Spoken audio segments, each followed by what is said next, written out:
Então, shalom, shalom. Na quinta-feira passada, na segunda-feira passada, nós iniciamos uma... Vai dar mais ou menos um mês nesse tópico de estudos que eu acho importante abranger. Nós vamos não explicar muito profundamente, nosso objetivo não é explicar muito profundamente, mas superficialmente o máximo possível. Então, quando existirem perguntas, muito provavelmente muitas das perguntas eu não sei responder ao tiro, ao momento, porque Tanar, que é o tema que nós entramos, aparentemente é simples. Aparentemente é muito simples Tanar de se entender. Para falar a verdade, todo mundo acha que entende Tanar, todo mundo. Mas Tanar é dificílimo de se saber, dificílimo de compreender. Então, às vezes, textos simples que aparentemente estão dizendo uma coisa, às vezes estão falando uma coisa totalmente diferente. Dizem respeito a um tema absolutamente diferente, distante da ideia que talvez nós tenhamos no primeiro momento. Então, eu também não sou expert em Tanakh. Uma pessoa, para ser expert em Tanakh, tem que estudar muito, muito, muito mesmo. Por ser complexo, conhecer todas as minúcias da Tanakh. A gente conhece os livros, conhece os profetas, conhece os Tuvim, lemos tudo, mas desde a profundidade mesmo dos temas requer muito dos nossos exegetas, tá bem? Então vamos lá. Nós iniciamos falamos na aula passada praticamente toda a Tanakh. Praticamente toda a Tanakh nós falamos. Comentando como que foi a Tanakh, como foi redigida, como são as letras, como é o método de escrita, a perpetuidade da Tanakh até os dias de hoje. Hoje, Shalom Yodá, hoje nós vamos fazer um comentário sobre o Sefer Yehoshua.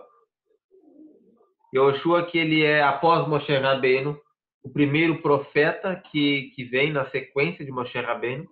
Então, Moshe Rabbeinu, após a sua morte, Yehoshua Binun recebe a profecia de Hashem, dizendo que, como foi com Moshe, seria também com Yehoshua Binun. Yehoshua Binun, que nós vemos como ele sendo o servo de Moshe, e os nossos profetas, os nossos sábios dizem qual foi o grande mérito de Yehoshua Binun para poder suceder a Moshe Rabbeinu. E Moshe Rabbeinu, ele falava face a face com Akadosh Baruch Hu, foi o maior de todos os profetas, foi uma grande personalidade do povo judaico, como um estadista, como uma pessoa que pensou em futuro até o fim das últimas gerações. Ele perpetuou as suas características em todo o ano de Israel, Moshe Rabbeinu, estou falando. E imaginem vocês a responsabilidade que não seria da pessoa que fosse suceder uma personalidade dessa. Não é, por exemplo, como um Lula como presidente. Qualquer um que fosse depois estava tranquilo. A Dilma não é tão assim. Era Moshe Rabbeinu. Imaginem vocês quem fosse precedê-lo após ele, né? Então, Moshe Rabbeinu teve Yehoshua. E o mérito de Yehoshua foi, quem sabe,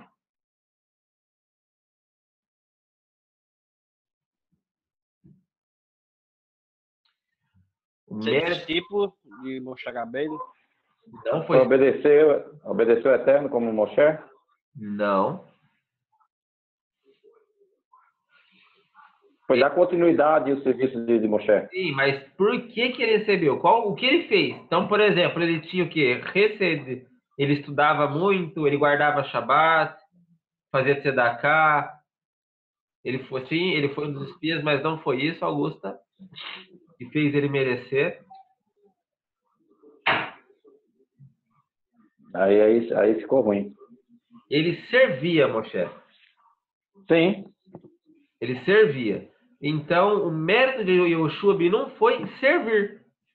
Então não é porque ele era o mais inteligente, não é porque ele era o mais sábio, não é porque ele era o mais santo, mas ele servia Moshe Rabbeinu. Quase que eu acertava, né? Que ele deu continuidade ao serviço de Moshe, né? Não, só que não era esse sentido do serviço, A tenda dele não se apartava da tenda de Moshe, era vizinho. Sim, ele servia Moshe. Então Moshe Rabbeinu, por exemplo, ia levantar, ele pegava a capa de Moshe. Moshe Rabbeinu ia chegar e puxava a cadeira de Moshe. Moshe Rabbeinu ia comer, ele trazia o prato de Moshe. Esse era o serviço. Ele servia Moshe Rabbeinu. Então, pelo seu serviço, ele teve o mérito de preceder Moshe Rabbeinu. Desculpa, preceder não, preceder antes, de suceder Moshe Rabbeinu. Eu falei preceder várias vezes, é suceder. Ele teve o mérito de suceder Moshe Rabbeinu por conta do seu serviço. Bom, e ele foi, nós encontramos desde a Torá sobre a personalidade de Yehoshua ben Nun. Ele começa como aparentemente um rapaz de uns 30 e tantos anos. Essa é a ideia que nós temos de Yehoshua ben Nun quando ele aparece na Tanakh, na Torá. E ele vai e segue sua vida ao lado de Moshe Rabbeinu após ter sido um dos espias. Ele e Caleb ben Yefuné, Yehoshua ben Nun e Caleb ben Yefuné são os dois espias que acho que ficaram do lado de Moshe Rabbeinu e que deveriam entrar em Eretz Israel. Ele fica do lado de Moshe Rabbeinu durante 40 anos. E agora, Moshe Rabbeinu vai falecer e vem Yehoshua ben Nun. Yehoshua ben Nun, hoje eu li praticamente quase todo o livro de Yehoshua. É impressionante quantas e quantas vezes o Yehoshua ben Nun não fala conforme ordenou na Torá do seu servo Moshe. Na Torá do seu servo Moshe. Então, mesmo após a morte do seu mestre, como ele honrava, ele faz todas as suas coisas, todas as suas ações eram para honrar o seu mestre. Impressionante essa característica. Yehoshua ben Nun, primeiro encargo de Yehoshua ben Nun foi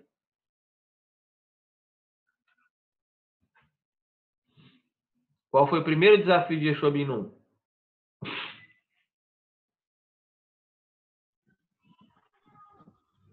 Quem acerta essa? Atravessar a terra. Atravessar o Jordão. Atravessar o Jordão, muito bem. O primeiro desafio dele foi atravessar o Jordão. Então vamos lá, aqui nós temos semana passada, na segunda-feira nós falamos do nosso site, nós vamos usar ele muito aqui no nosso estudo, que é o 929.com.org.br. Apesar dele estar todo em hebraico, eu vou... Naquele dia o senhor falou 929 e eu dei um problema aqui de conexão, eu não entendi o que é 929. Quem quer falar pro Eudá, que é 929?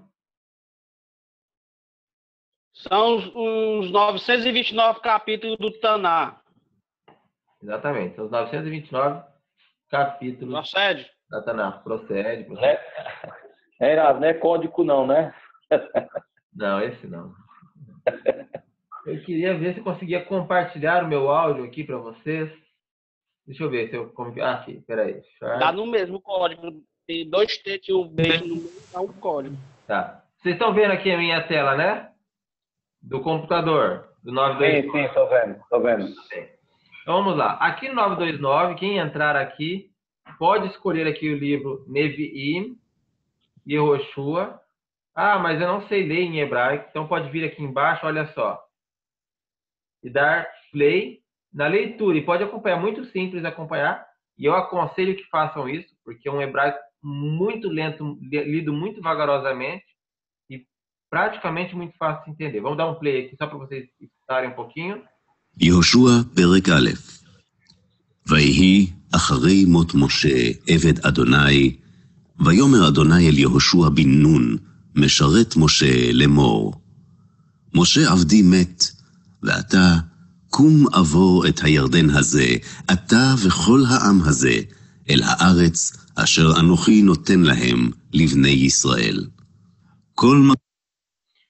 Então, esse daqui é muito bom. Esse 929 tem aqui as leituras. Rabi, Sim? Se eu tivesse uma voz dessa aí, viu? Vou dizer, viu? Você viu só, rapaz? Até um gelo na Itália não dá, não? Essa voz. Minha esposa me mostrou, tem um outro aqui. Vocês estão vendo a minha câmera também? Deixa eu... Sim, tô vendo. A câmera. Minha esposa me mostrou esse Tanakh aqui também, olha só.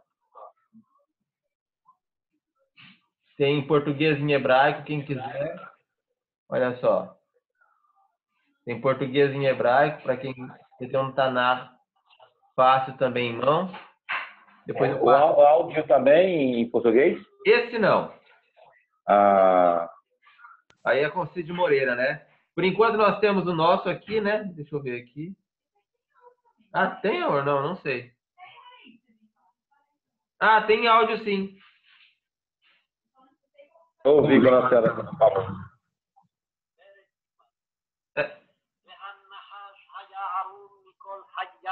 Tem áudio sim. Tem áudio também em hebraico, tá bom? Muito bom. Eu conheço esse leitor aqui, essa voz de algum lugar. De algum lugar que eu escuto muito por aí em YouTube. Enfim, nós temos aqui então o nosso texto escrito. Temos os prakim aqui em cima, os capítulos. E aqui o Tornit, o programa de todo o Sefer. Então nós temos aqui várias partes de toda a história de Yehoshua. O que é muito interessante para nós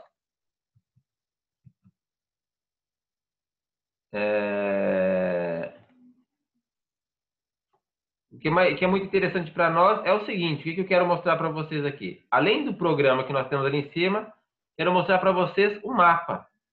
Qual foi o programa de Yehoshua ben Nun quando ele foi chegar aqui em Eretz Israel? Então, quando nós vemos o início de Yehoshua ben Nun, nós vemos que Moshe Rabbeinu chegou até essa região com Am Israel e saiu. Vamos ver aqui. Qual foi então o programa aqui de Am Israel, teoricamente, tá bem? Eu não lembro de cabeça exatamente, mas saiu mais ou menos da região do Egito, passou por aqui, deu aqui uma volta, e chegou mais ou menos, né, aqui. Esse foi mais ou menos o programa de Israel, segundo a Torá. O que nos interessa é que Yehoshua ben Nun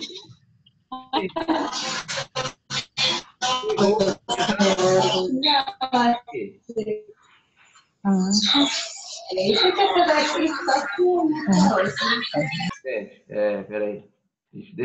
Deixem no mute os telefones, por favor. Então, Yehoshua ben Nun, ele chega bem aqui próximo do Yarden. Onde é o Yarden? Onde é o Jordão? Vamos lá.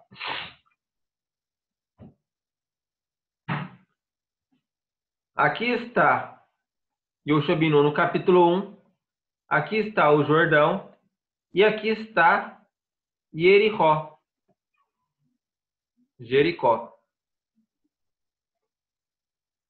Yehoshua ben Nun tinha a tarefa de chegar aqui. Essa seria a sua primeira grande batalha. Seu primeiro grande obstáculo. Como nós dissemos, que Hashem disse para Yehoshua ben Nun que ele seria com Yehoshua ben Nun, como foi com Moshe Rabbeinu, nada mais, nada menos, e nada menos justo do que também se abrir o mar com Yehoshua ben Nun, como se abriu o mar com Moshe Rabbeinu.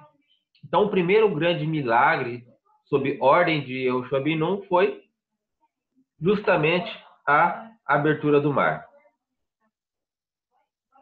No capítulo 2, nós temos aqui, muito bacana esse site, vocês têm que conhecer mesmo. Yehoshua ben Nun continuava ao lado leste de Jericó e do Yarden, e os espias estavam aqui espiando Jericó.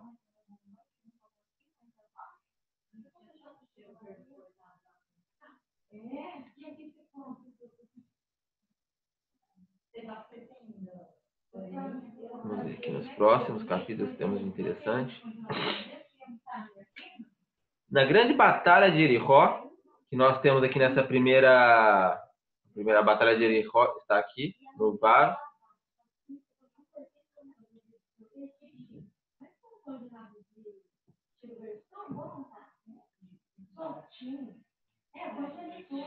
Nessa grande batalha de Jericó, que nós temos aqui narrado exatamente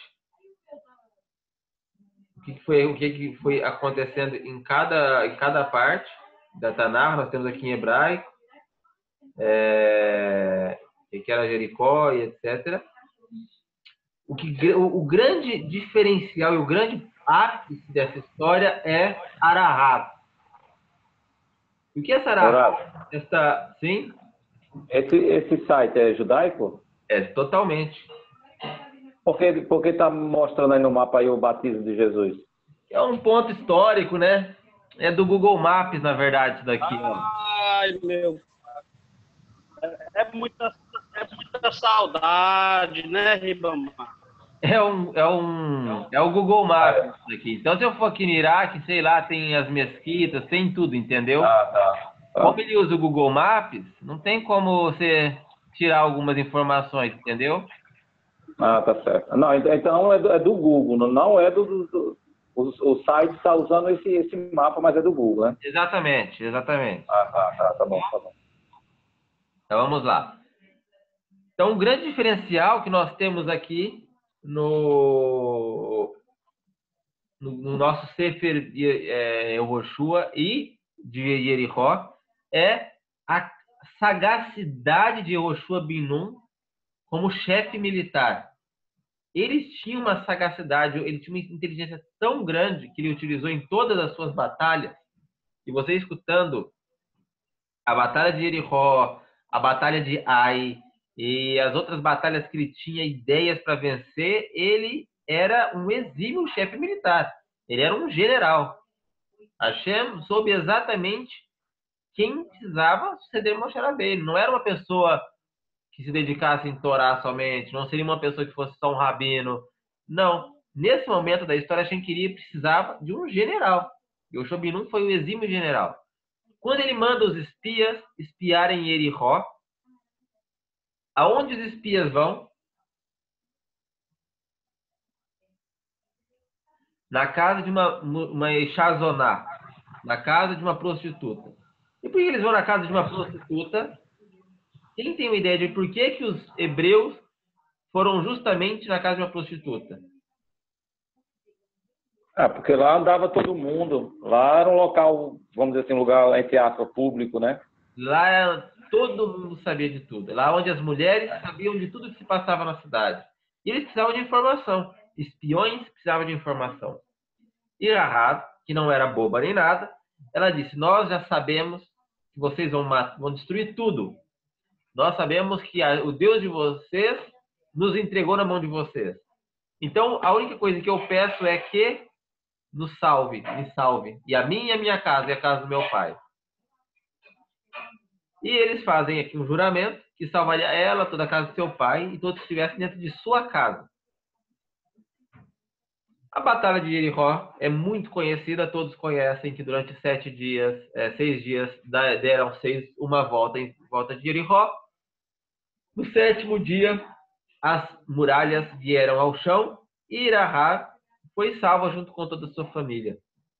Rahab, que posteriormente vencer, o que Rahab vencer depois?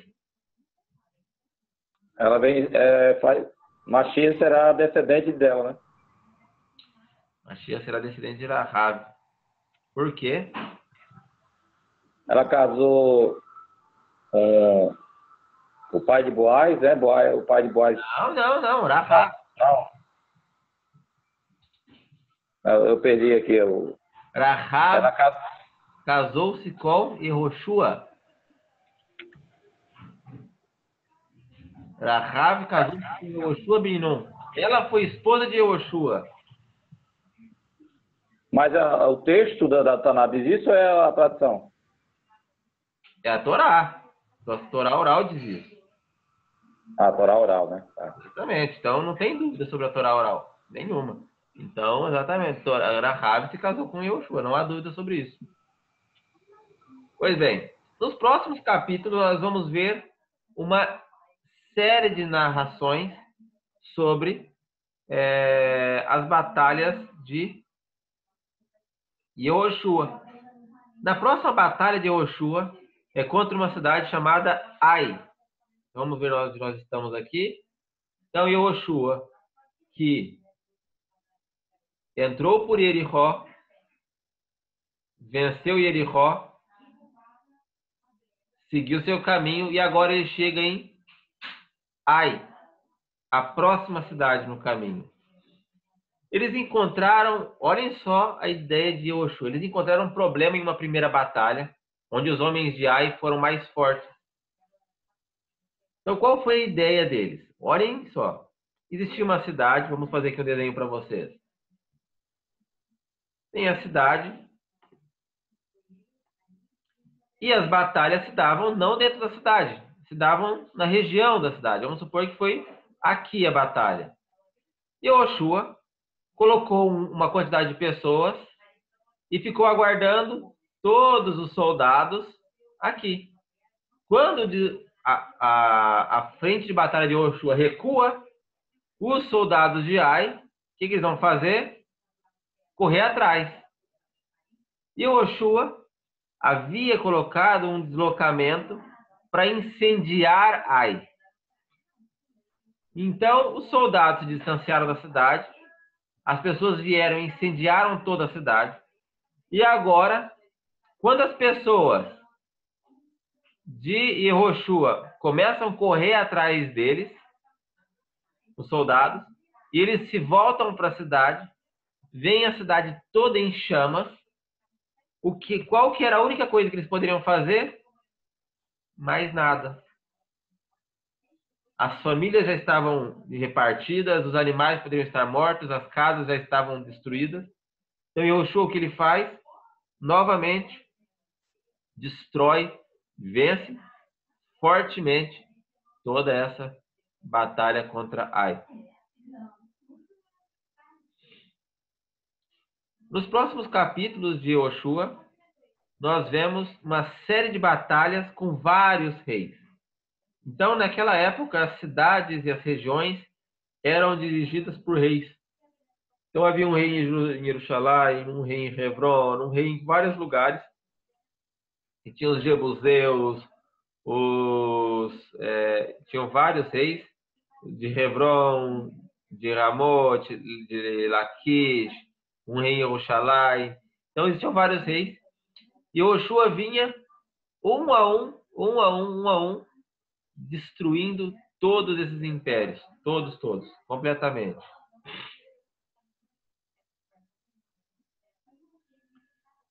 Quando Yehoshua encontra um pouco de paz já, as pessoas, ele começa a repartir a terra, o território entre as Shvatim, entre as tribos.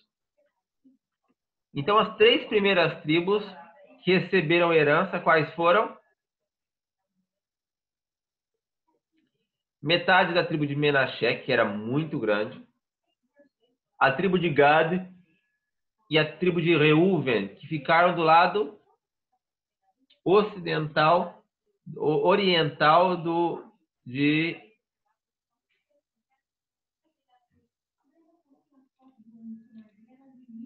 Jordão, né? Do Jordão. Muito obrigado. Estava tentando lembrar o nome do Will. Lado do Jordão.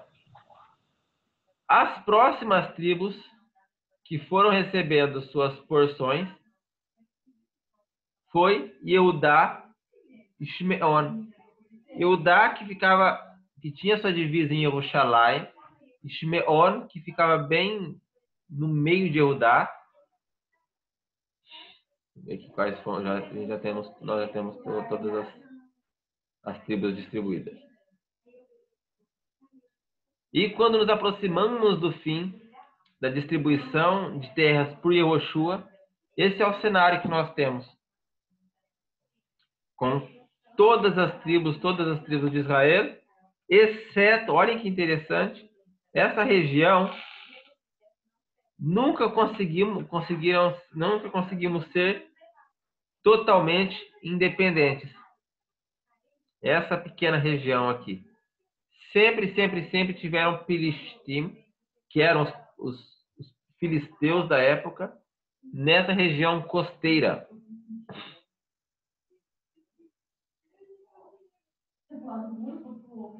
E aqui nós temos as 12 tribos separadas. Nós vemos a proporção de como eram as 12 tribos, né? Como eram, algumas receberam muito, muito, muito, e outras receberam muito pouco território. Todos conseguem ler todos os nomes? Vou ler aqui todos os nomes para vocês. Então, ao norte nós tínhamos Asher, na região de Neharia, Aco, Criat Bialik. Nós tínhamos Naftali, na região de Sfad, Criat Remoná, toda essa área gelada. Nós tínhamos aqui do lado oriental do Yarden, a metade de Menashe, Zevulun e Issachar. O restante da tribo de Menashe, que era muito grande mesmo, muito grande. Gad, Efraim, Binyamin, que era uma tribo muito pequena. Dan, Yehudá, que era uma tribo muito grande. Reuven e Shimeon. Então aqui nós também podemos fazer traçar já que estamos falando sobre essa divisão, uma divisão que ocorreu posteriormente após a divisão do Reino Norte e o Reino Sul, o Reino de Israel e o Reino de Judá, que ocorreram depois da morte do rei de Shlomo Amelech, do rei Shlomo. Apesar de toda essa derrota, de toda essa vitória que Yehoshua ben Nun obteve, de todas as vitórias que Davi Amelech também teve, nunca foi alcançado toda a extensão de Am Israel segundo a Torá. Segundo a Torá, Israel tem direito a um território aproximadamente desse tamanho. Aproximadamente, tá bem? Hoje nós também ainda não temos, Bezrat Hashem, bem em breve, um dia nós já teremos acesso a toda essa região territorial para Am Israel.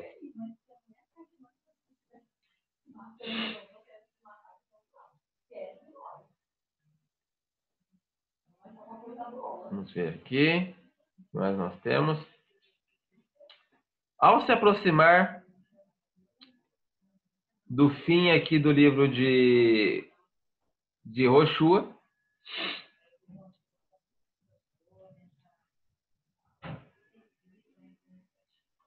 ele faz seus baluartes, né? Ele cai a pedras com cal e coloca seus sinais. Também ele faz leituras públicas da Torá em seus últimos anos de vida.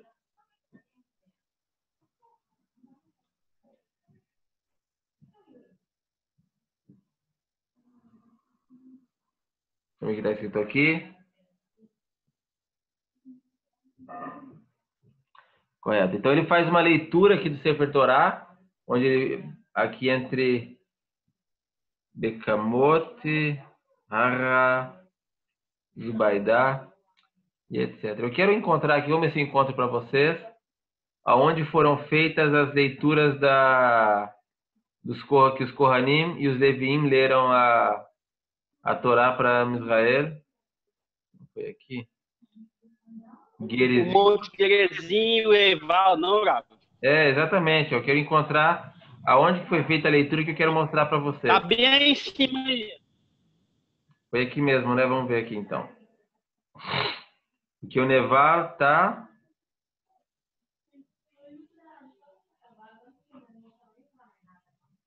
Que Nablus está aqui. Onde eu vi Nablus?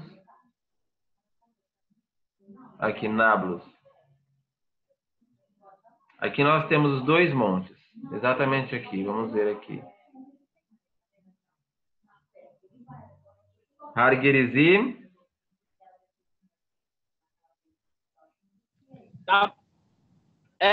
Tá mais pra aí, Bi, pronto, tá chegando.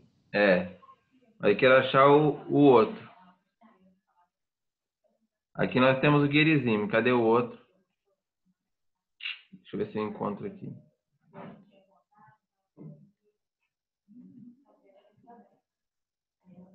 Esses dois montes, o grande diferencial que ambos têm é que na época, hoje em dia tudo é verde aqui, né?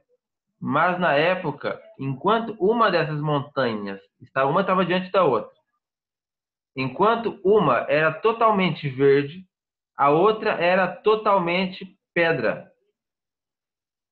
Essa era a ideia, né? A mensagem que Hashem queria mostrar para Israel é que não importa onde você está, aqui o mar, o monte da bênção, Arabrachá, não importa onde você se encontra, pode ter um perverso e um rachá, ambos juntos, mas o perverso sempre não vai ter sua prosperidade e o justo vai ter sua prosperidade. Essa prosperidade nem sempre quer dizer dinheiro, tá bem? Prosperidade espiritual.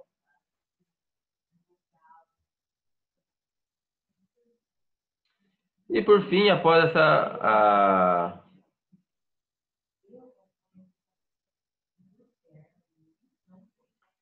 após Yoshua concluir todo o seu papel como desbravador de Israel, de dividir todas as tribos, Yoshua ben Nun, ele não deixa um sucessor direto.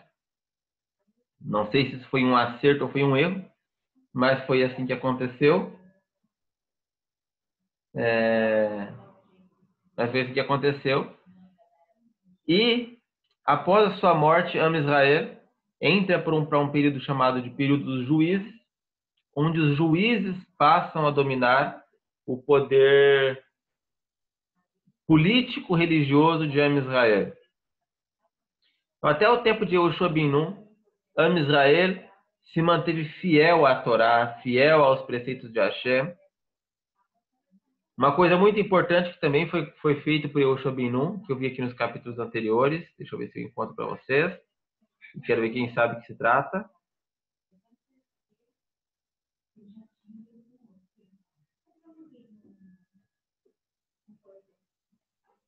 Eu havia visto. Está nos últimos livros. Yoshua ben Nun, não encontrei. Ele também estabelece as cidades refúgio para Israel. 3 cidades refúgios, tem um desses mapas, tem. É muito bacana esses mapas. Eu fiquei viajando também hoje, quem foi que estava viajando? Manuel. Hoje eu viajei também, Manuel, bastante nos nossos mapas. Nós temos aí também a divisão das cidades refúgio e dos Levi. Vou encontrar aqui para vocês. É bem bacana essa parte.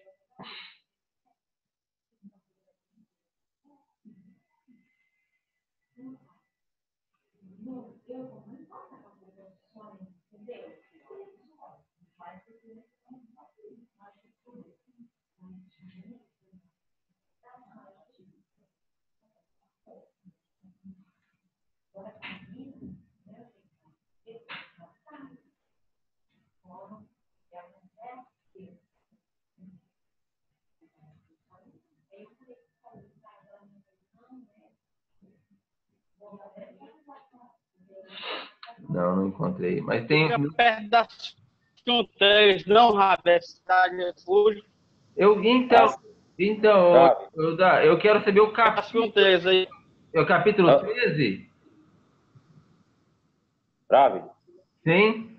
A cidade dos levitas é a mesma cidade de refúgio? Sim. Aonde? É 21. 21. Vamos ver aqui então. Kaf Aleph. Isso mesmo. Vamos ver aqui.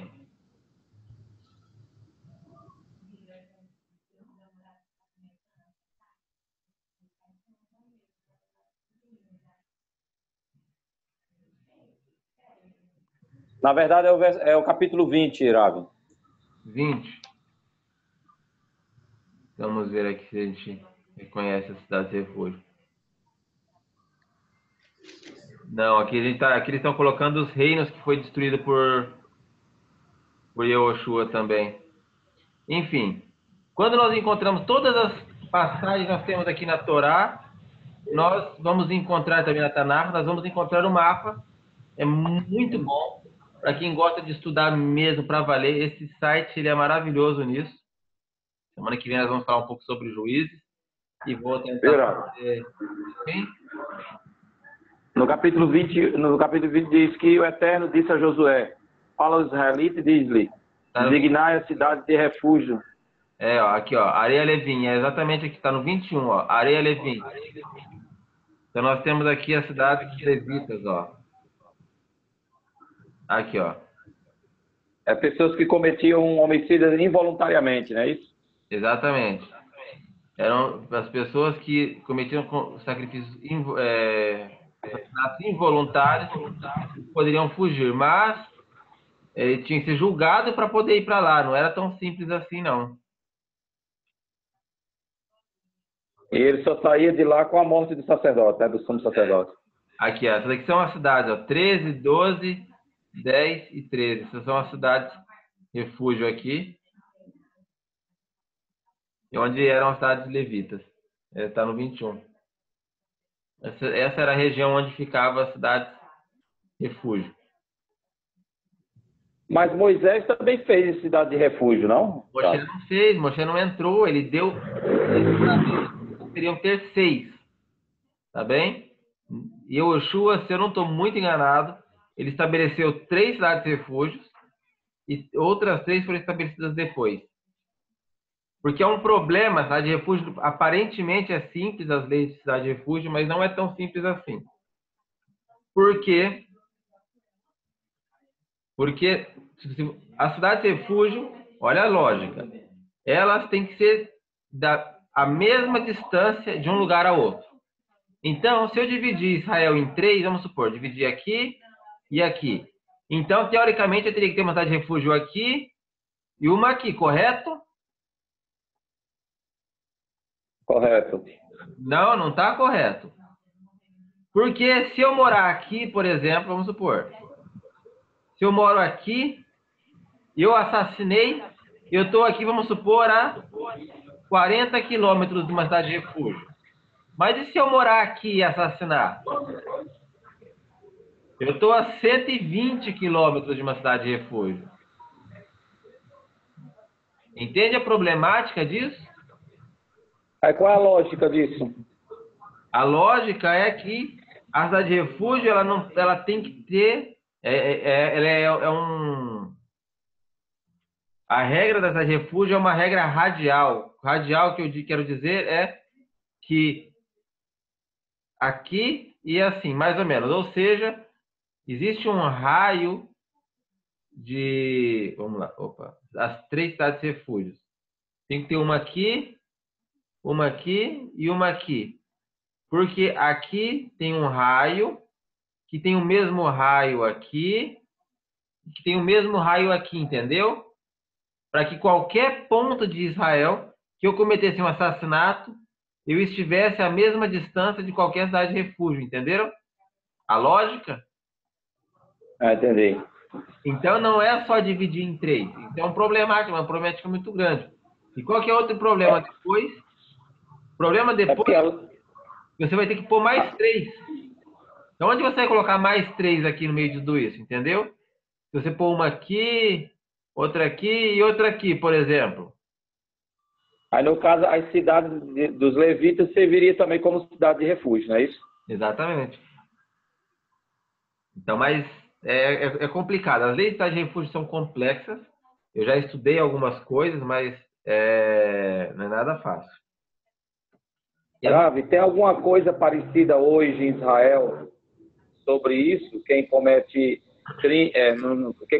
alguma coisa, algum crime culposo que não tenha dolo, como é que é feito aí as leis?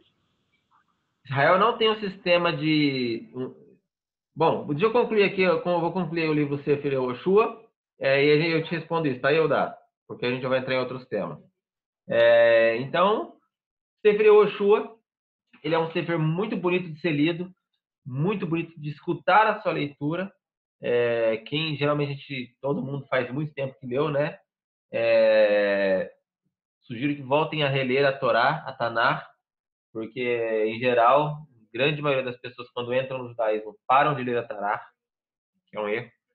Retornem a ler a Tanar do início para que tenham uma nova percepção de um todo, ver a Tanar com novos olhos, com um novo espírito, com uma nova Neshama, e também receber a sua interpretação de uma maneira correta e sadia. Lucas, as cidades refúgios vão voltar, porque o Sanhedrin vai voltar. O Sanhedrin retornando, os julgamentos de sangue retornam, os julgamentos de sangue retornando. Evidente que temos que ter a cidade de refúgio. Mais uma coisinha antes de responder, Oda, que eu havia separado aqui, e é muito interessante também. Eu deixei separadinho aqui. Sempre falo desse site, porque ele realmente é muito bom, que é o Cefaria. Então, nós temos aqui a Tanar e o Sefer Yehoshua. Ele também dá para ser visto em inglês, o site, tá bom? Quem entende um pouco melhor inglês, ou inglês hebraico. E o que é interessante nesse site aqui? Nós temos capítulo a capítulo, em hebraico e inglês. E aqui do lado esquerdo nós temos umas bolinhas, estão vendo? Quanto mais escura a bolinha, mais informações nós temos sobre esse versículo. Quanto mais clarinha, menos informações. O que isso quer dizer? Vamos supor Yehoshua 1:8. Lo yamush sefer haTorah zeh mipicha v'hagita bo yomam v'layla. Não se afastará esse livro de Torá da tua boca e não te afastarás dele dia ou noite. Quando nós clicamos aqui nesse passo que tem aqui a bolinha pretinha, aqui do lado esquerdo nós temos inúmeros comentários. Olha só. Rashi, Meturat Davi, Meturat Sion, Mirchat Shai, Radak, às vezes tem Ralbag, Ramban, e assim sucessivamente. O Abarbanel, e temos vários comentaristas sobre esse passo. Então, quando vocês tiverem alguma dúvida, esse versículo quer dizer o quê? Pode entrar no Cefaria, procurem o versículo, cliquem no versículo, procurem o que o Rashi fala.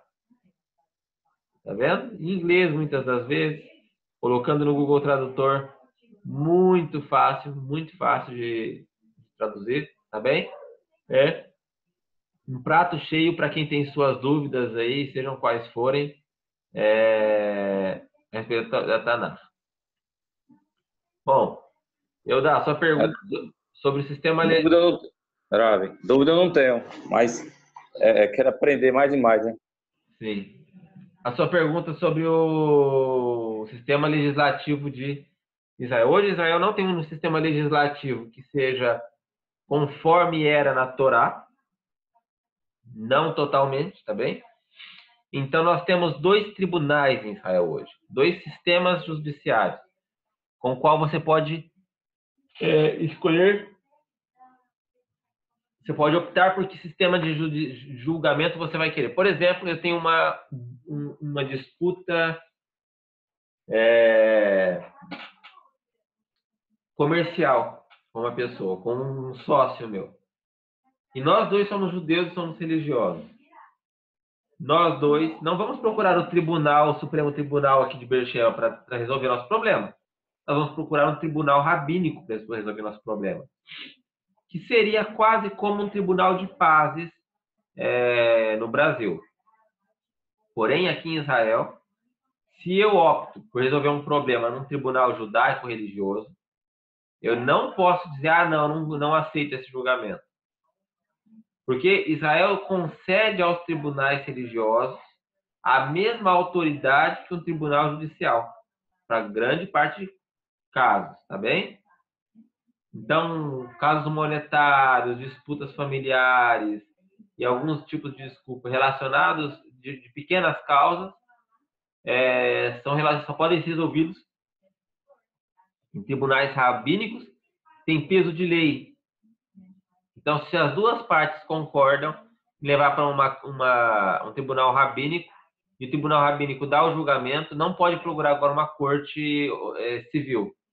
A corte civil vai falar, não, você já foi julgado, e esse é o teu julgamento. Que os rabinos julgaram, está julgado. Isso é muito interessante.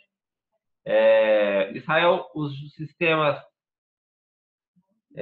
civis, em geral, são praticamente todos a cargo da Rabanut.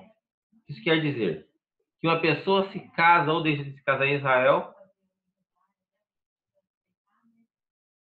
Augusta, depende do tipo de julgamento, entende? Eu não sei eu não sou especialista em questões judiciais, como advogado, etc. Mas a informação que eu tenho, que foi até meu rabino que disse, foi julgado e optou por ser julgado por uma instância, não pode agora optar por outra.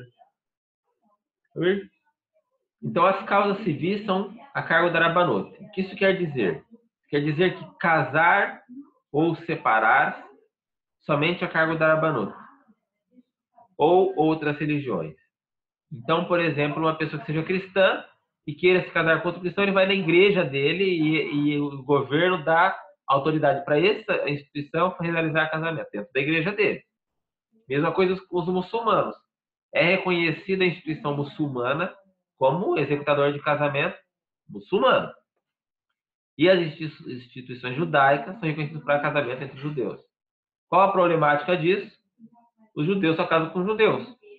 Os árabes podem casar com judeus e os cristãos também podem casar com judeus. Ou seja, é dentro do judaísmo e é o que é reconhecido pelo Estado, somente entre judeus. Nas questões públicas de crimes, não existe isso.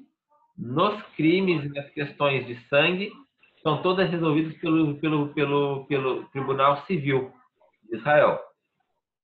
E o tribunal, as cortes de Israel. E são muito severas. São severas. Não são como é no Brasil, não. Não é lá. Sim? O senhor me falou aí agora, me diga um pouco sobre a Rabanut. O que é Rabanut e qual é a função da Rabanut em Israel? Tá.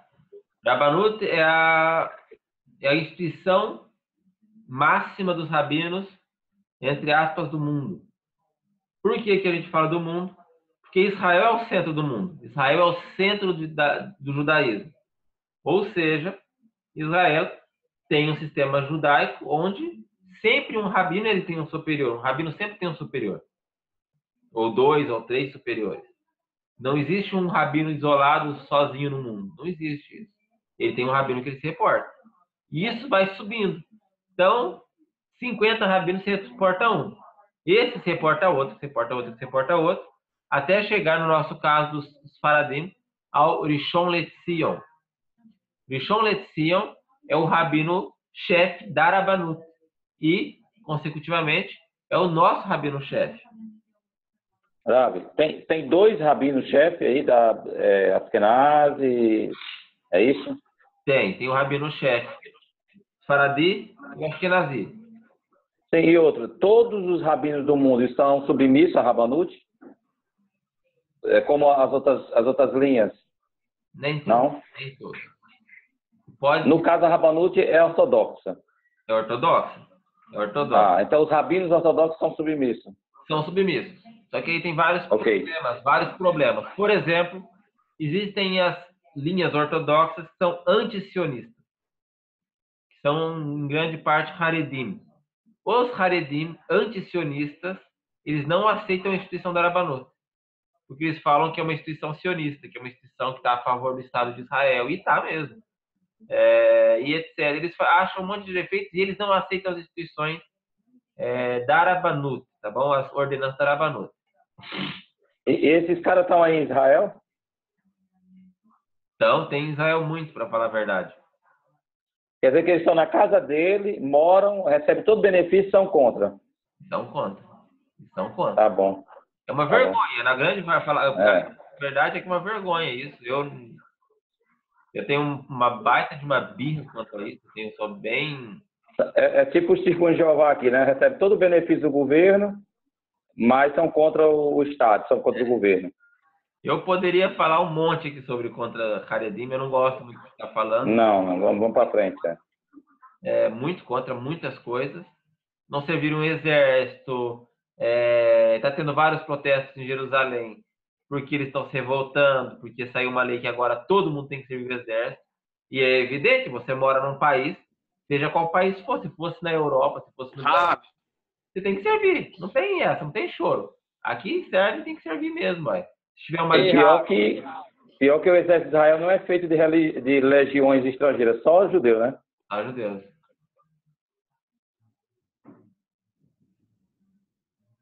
Ei, Rafa, mas o toque que rola, né? O zuzuzu que rola aqui é que tá rolando aí no exército de Israel aí umas tretas aí, né? Dentro, tipo, bacanal. Aí por isso que os Haredim estão queimados por isso aí. Ou seja, eles estão querendo tirar o deles da reta. Eles não querem servir por causa disso aí. Foi o zuzuzu que rolou por aqui, tá entendendo? Eles vão falar um monte de coisa. Mas tem serviço... como que fala? Rabi. Tem serviço...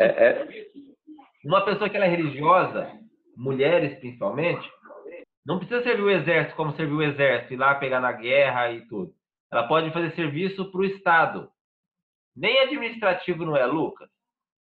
Ela pode, por exemplo, se alistar para trabalhar no Bitur Leumi, por exemplo, que é o sistema social aqui de Israel. Ela pode ser encaminhada para trabalhar em serviço de inteligência. Então, tem N formas. E tem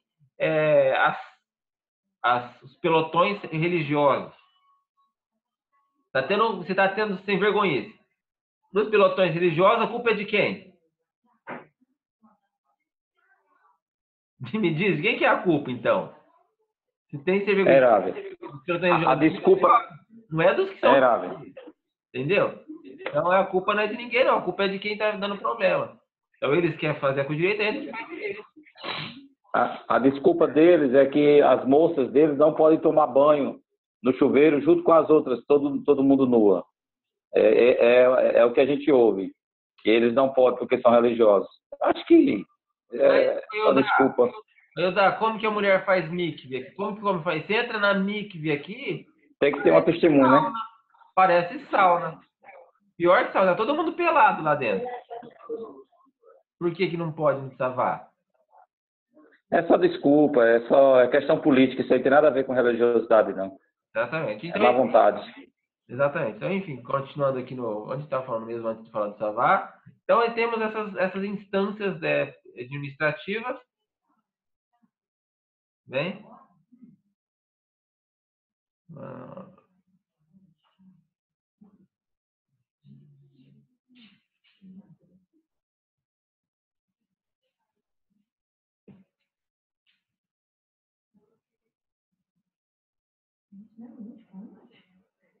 Como que é, Caio? Eu não entendi. Eu menti para o juiz no dia da minha audiência, porque eu fui assaltado e reagi. O assaltador ficou sem... Foi, assim, porque no dia da minha audiência, que teve assalto na época que eu trabalhava numa empresa de ônibus, eu menti para o juiz que eu tinha sido assaltado, ou seja, o cara me assaltou, eu tomei a faca dele e aconteceu o que aconteceu, ele ficou semi-morto. Aí no dia da audiência lá, se eu tivesse dito para o juiz que eu tomei a faca, eu tinha sido preso, algemado lá dentro do fórum. Aí, como é que pode? O cara veio me assaltar, eu reagi, eu vou ser preso. Não, então eu aproveitei e menti para o juiz. Já que aqui é Brasil. Aí você falou o quê? Que foi legítimo? O que deu. Como é isso aí? Aqui é Brasil? Eu disse, não, eu disse assim, excelência, é o seguinte. Ele puxou.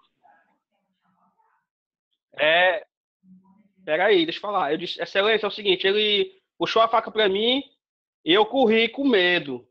Tá entendendo? Eu corri lá pro fundo do ônibus. Só que não foi assim, né? eu também não levei o vídeo para causar prova para mim. O que eu disse, não, excelência, o que aconteceu foi que ele puxou a faca para mim, eu corri e a população tomou de conta. Só que a história não foi assim. Quando ele puxou a faca para mim e ele virou as costas, eu tomei a faca dele e aí foi mesmo de mororó. Tá bom. Aí pronto, só que não foi assim, né? Eu menti pro juiz. Agora, se eu tivesse dito pro juiz que tomei a faca, o juiz tinha me autuado como lesão corporal ao bandido. Isso é inadmissível num país desse daqui, mano. Bom, os juízes de Sanhedrin, ao contrário dos juízes nós temos inúmeros juízes para aprender a detectar mentira. Então, na existência do Sanhedrin, uma mentira raramente consegue passar. Raramente consegue passar. Não que foi certo ou que foi errado, viu, Caim? Mas Caim, filho de Adão. Mas que... Caim, filho de outra coisa, Rabi. Mas Caim fez chuvar.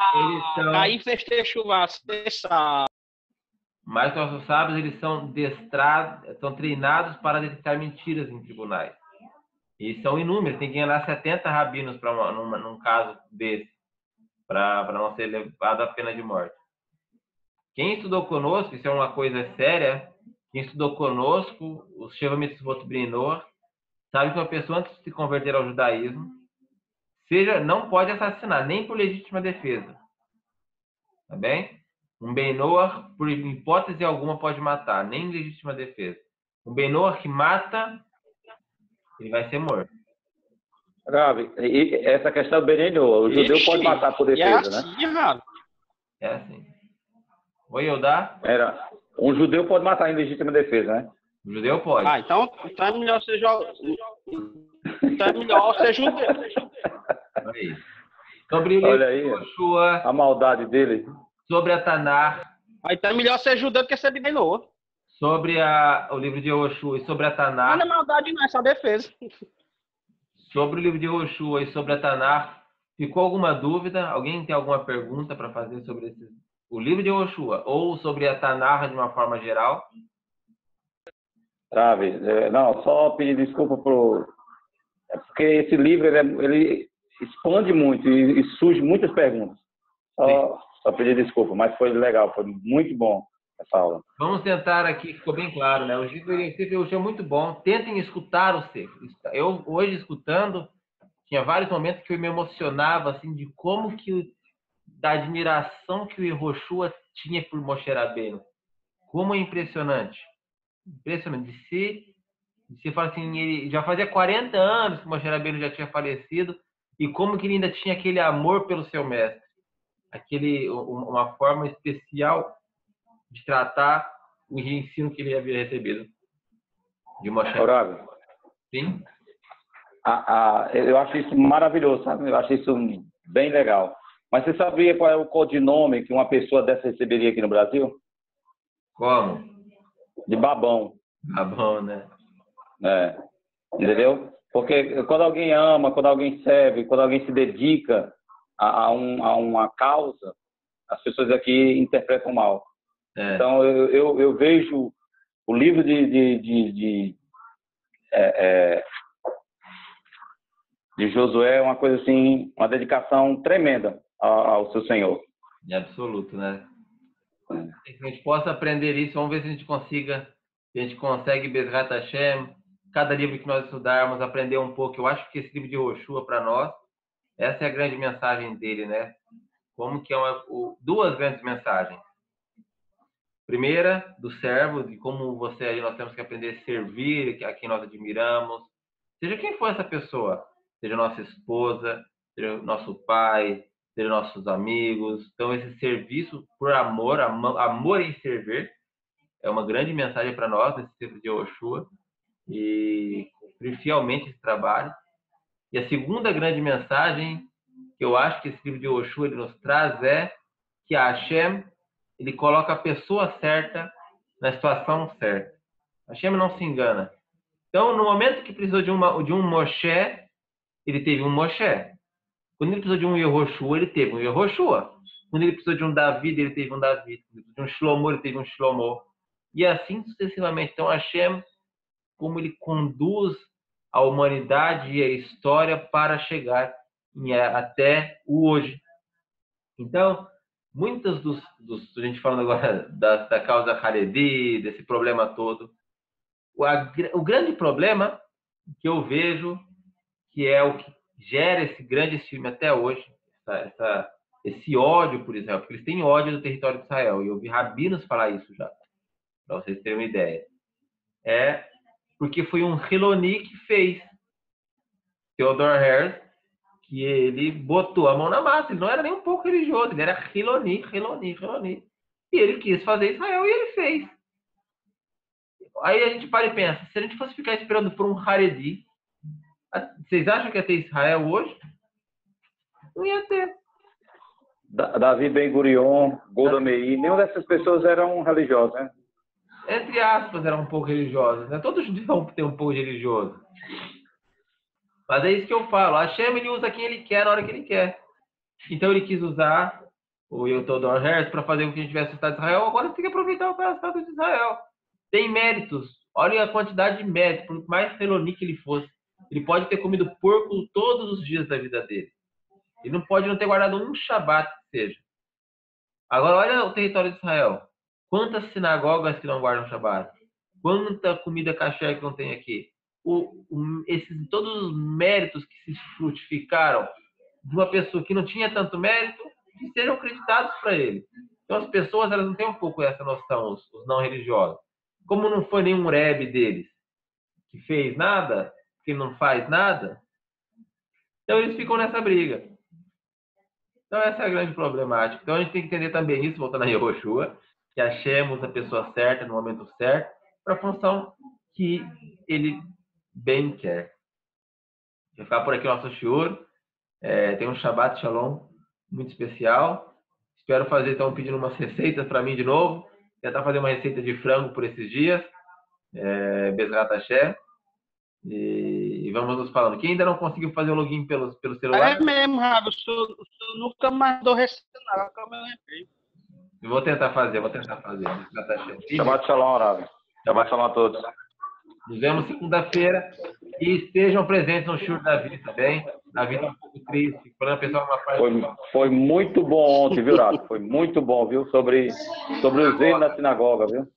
Davi manda muito bem, né? Tem muito orgulho. Foi muito bom. Então, Shabbat Shalom a todos. Shabbat Shalom.